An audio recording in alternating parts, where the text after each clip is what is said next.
സ്വന്തം കാലിൽ നിന്ന് വരുമാനം കണ്ടെത്തുന്ന അനേകം സ്ത്രീകളുണ്ട് നമുക്ക് ചുറ്റും. 2 പതിറ്റാണ്ടിലധികമായി ഓട്ടോ ഓടിച്ച് വരുമാനം കണ്ടെത്തുന്ന ഒരു വനിതാ ഡ്രൈവറെ പരിചയപ്പെടാം. ഓട്ടോ ഓടിക്കുന്നതിനോടൊപ്പം കാലടി സർവകലാശാലയിൽ പാർട്ട് ടൈം സ്വീപ്പറായി ജോലി ചെയ്യുന്ന ജയയുടെ ജീവിത വിജയത്തിന്റെ കഥയിലേക്കാണ് ഇനി പോകുന്നത്. കൊച്ചിയിൽ നിന്ന് നിതിൻ അംബുജൻ തയ്യാറാക്കിയ റിപ്പോർട്ടിലേക്ക്.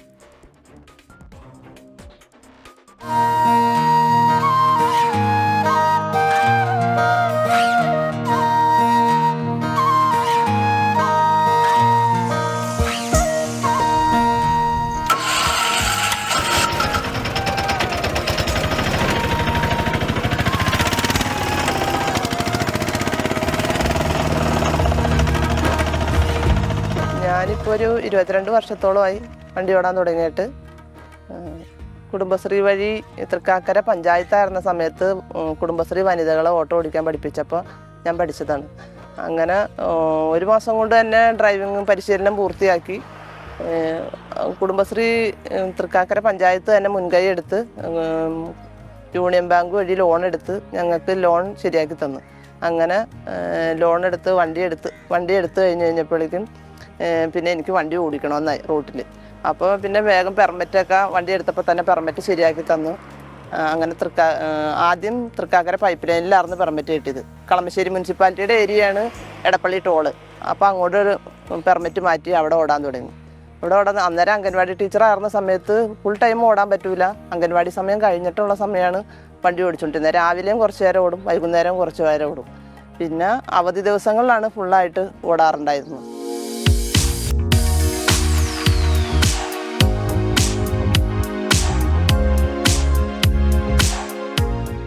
ഇപ്പോൾ കാലടി സർവകലാശാലയിൽ അത് 11:30 വരെ ഉള്ളൂ. രാവിലെ 8 മണിക്ക് തുടങ്ങി 11:30 വരെ അവിടെ ജോലി കഴിഞ്ഞിട്ട് അവിടെ പാർട്ട് ടൈം സ്വീപ്പറായിട്ടാണ് അവിടെ ജോലി. അത് കഴിഞ്ഞിട്ട് അത് എംപ്ലോയ്മെൻറ്റിൽ നിന്ന് വിളിച്ചതാണ്. അതിക്ക് മുമ്പ് ഞാൻ 6 മാസം MG യൂണിവേഴ്സിറ്റിയിൽ പ്യൂണായിട്ട് ജോലി ചെയ്തിട്ടുണ്ട്. അപ്പോൾ അന്നേരം ഒരു 6 മാസം മാത്രം വണ്ടി ഓടിക്കാതിരുന്നുള്ളൂ ഈ വണ്ടി എടുത്തിട്ട്.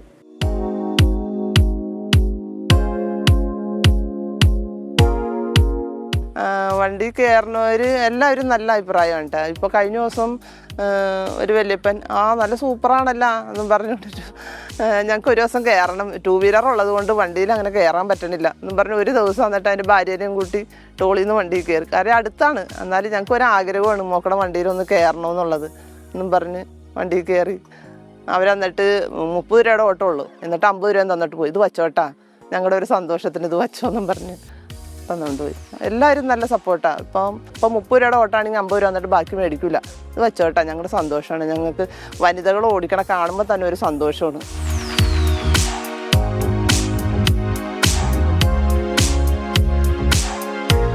ഫോർ വീലർ ലൈസൻസ് എടുത്തിട്ടില്ല, എടുക്കണമെന്ന് ആഗ്രഹമുണ്ട്.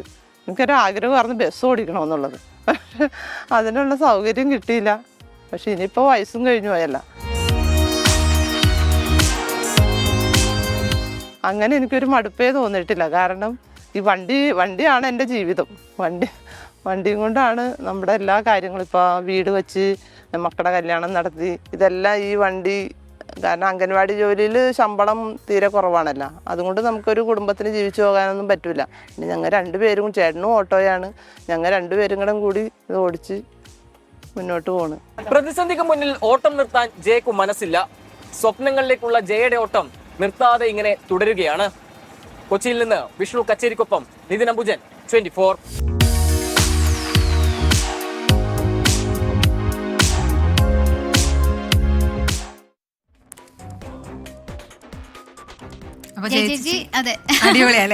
അടിപൊളി. അപ്പൊ അങ്ങനെ ഹാപ്പി ആയിട്ട് മുന്നോട്ട് പോട്ടെ. എനിക്കിങ്ങനെ ഏത് വണ്ടിയായാലും, ഇപ്പോൾ ഓട്ടോറിക്ഷ ആയാലും 2 വീലർ ആയാലും ബൈക്കായാലും കാറായാലും അത് ഡ്രൈവ് ചെയ്യുന്ന സ്ത്രീകളാണെങ്കിൽ എനിക്ക് ഭയങ്കര സന്തോഷം തോന്നും. ഞാൻ ഇങ്ങനെ കൊതിയോടെ നോക്കി എനിക്ക് ഡ്രൈവ്. എനിക്ക് മാത്രമല്ല, എനിക്കും ഡ്രൈവിംഗ് ബൈക്കൊക്കെ ഓടിക്കും കീർത്തന. എനിക്ക് ഭയങ്കര ആരാധനയാണ് അങ്ങനെ കാണുമ്പോൾ. അപ്പൊ ഞാൻ ഇതിൽ നിന്ന് രക്ഷപ്പെടാൻ ഞാൻ എന്താ പറയുന്നത്, ഈ ഞങ്ങളൊക്കെ ഇങ്ങനെ ക്രിയേറ്റീവായിട്ട് ചിന്തിക്കുന്നവരായതുകൊണ്ട് ഡ്രൈവിംഗിൽ ഫോക്കസ് ചെയ്ത് കഴിഞ്ഞാൽ നമുക്ക് ചിന്തിക്കാൻ പറ്റില്ല എന്നാണ് പറയുന്നത്. എനിക്ക് വണ്ടി ഓടിക്കാൻ പഠിപ്പിച്ചതിന്റെ ക്രെഡിറ്റ് അച്ഛനാട്ടോ. അച്ഛൻ ചെറുപ്പത്തിൽ ഇങ്ങനെ ഇത് മാത്രം ഓടിച്ചാൽ പോരെ, അത് മാത്രം ഓടിച്ചാൽ പോരെ, നീ കുറച്ച് ബൈക്ക് ഓടിക്കാൻ പഠിക്കുക, കാർ ഓടിക്കാൻ പഠിക്കുക എന്നൊക്കെ പറഞ്ഞ് ചെറുപ്പത്തിലേ പഠിപ്പിച്ചതാണ് ബൈക്ക്. അപ്പൊ നമുക്ക് ആ കാര്യം കൂടെ പറയണേ. ഈ വനിതാ ദിനത്തില് നമ്മളെ പോലെയുള്ള ഒരുപാട് വനിതകളെ സപ്പോർട്ട് ചെയ്യുന്ന, ചിലപ്പോൾ അച്ഛനാകാം, ചിലപ്പോൾ ഒരു സുഹൃത്താകാം, ഭർത്താവാകാം, സഹോദരനാകാം, മക്കളാകാം. അപ്പൊ അങ്ങനെ ഒരുപാട് പുരുഷന്മാര് നമ്മുടെയൊക്കെ ജീവിതത്തിൽ പ്രകാശമായിട്ടുണ്ട്. അവരെ എല്ലാവരെയും സ്നേഹപൂർവ്വം ഈ വനിതാ ദിനത്തിൽ ഞങ്ങൾ ഓർക്കുന്നു. ഞങ്ങളുടെ പിന്നിൽ നിങ്ങളുടെ കരുത്തുണ്ട്, പിന്തുണയുണ്ട്. അതിന് ഞങ്ങൾ ഒരുപാട് നന്ദിയോട് പറയുന്നു.